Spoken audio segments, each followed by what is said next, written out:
জননীং শারদাং দেবীং রামকৃষ্ণং জগদ্গুরুং পাদপদ্মে ত্রয়ীতা প্রণমামি মুহুর্মুহুঃ। একটি ঘটনা শুনেছিলাম রাসবিহারী মহারাজের মুখে। মায়ের শরীর যাবার বেশ কিছুদিন পর রাসবিহারী মহারাজ ছিলেন মায়ের সেবক।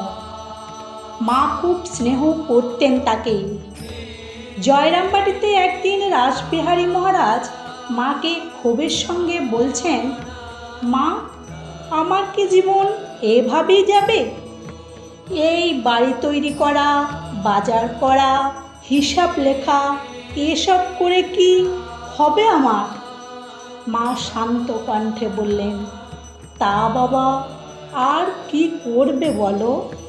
এবার যে এসব করে তাকে লাভ করার পথ করে দিয়ে গেছেন স্বামীজি। নিষ্কামভাবে তার উপাসনা ভেবে এসব কাজ করলেই মুক্তি হয়ে যাবে।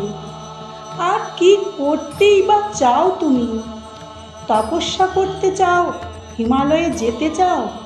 সেখানে গিয়ে দেখবে সাধুরা নিজেদের মধ্যে মারামারি করছে এক টুকরো রুটির জন্য, একটা কম্বলের জন্য। পাহাড় জঙ্গলে গিয়ে কি চোখ বুঝলেই কি তিনি এসে যাবেন তোমার সামনে? তার চেয়ে নরেন এই যে ব্যবস্থা করেছে, এর কি তুলনা আছে? শুধু তার কাজ ভেবে, তার সেবা ভেবে কাজ করা। আর তুমি যে কাজ করছো, এসব যে গো আমার কাজ। শুনছো রাসবিহারী? দেখো, আমার দিকে চেয়ে দেখো। রাসবিহারী মহারাজ মায়ের দিকে তাকিয়ে দেখেন সেই বৃদ্ধা সাদামাটা মহিলাটি, যিনি এতক্ষণ কথা বলছিলেন, তার জায়গায় জ্যোতির্ময়ী এক দেবী মূর্তি বসে আছেন। চারদিক জ্যোতির বন্যায় ভেসে যাচ্ছে। রাসবিহারী মহারাজ সেই মূর্তির দিকে আর তাকাতে পারলেন না।